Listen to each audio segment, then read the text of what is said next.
राष्ट्रपति Trump Saudi अरब की यात्रा पे गए और वहाँ पे एक बार और उन्होंने बड़े स्पष्ट रूप से कहा कि भारत और पाकिस्तान के बीच जो युद्ध विराम कराया गया वो उनके द्वारा कराया गया और जो शर्त रखी थी उसमें व्यापार की मात्रा बढ़ाने के लिए उन्होंने प्रस्ताव रखा, जिस पर भारत और पाकिस्तान दोनों सहमत हो गए।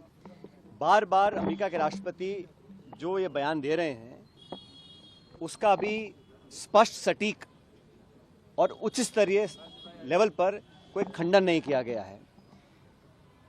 एक बात और हमने देखी कि जितनी बार भी सोशल मीडिया पर राष्ट्रपति ट्रंप ने अपना पक्ष रखा है इस पूरे मुद्दे को लेकर, उन्होंने एक बार भी आतंकवादी शब्द का इस्तेमाल नहीं किया, उन्होंने टेररिज्म का इस्तेमाल नहीं किया, उन्होंने कहीं भी पाकिस्तान द्वारा दशकों से नामी गिरामी विश्व प्रसिद्ध आतंकवादियों को जो पनाह दी है और जो भारत में लगातार मुंबई से लेके पुलवामा और पहलगाम में जो आतंकवादी हमले हुए हैं उस पर पाकिस्तान का जो प्रूवन ट्रैक रिकॉर्ड है उस पर एक शब्द नहीं कहा।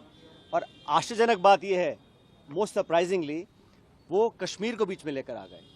हमारे 26 निहत्थे सैलानियों को मौत की घाट उतारा गया, भारत पर आक्रमण बोला गया।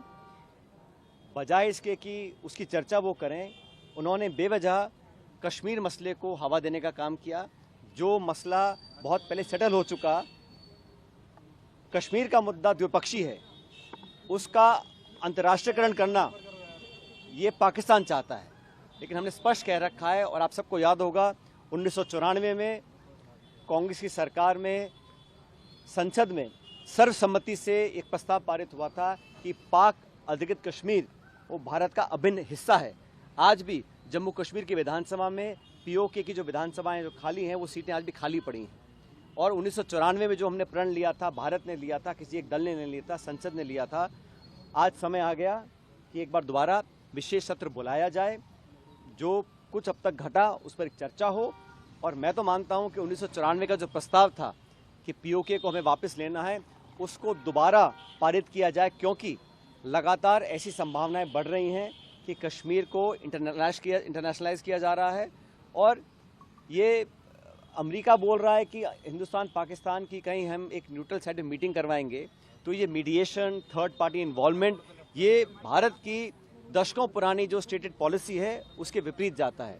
इसलिए 1994 के जो हमने प्रस्ताव पारित किया था उसको दोबारा पारित करने का समय आ गया, ताकि पूरा विश्व देख सके कि पीओके के मुद्दे पर, आतंकवाद के मुद्दे पर, आतंकवाद को जड़ से खत्म करने के मुद्दे पर पूरा भारत एक है। वर्तमान सरकार को अप्रत्याशित समर्थन कांग्रेस ने दिया, विपक्ष ने दिया, और 140 करोड़ लोग आतंकवाद को जड़ से खत्म करने के लिए संकल्पित हैं।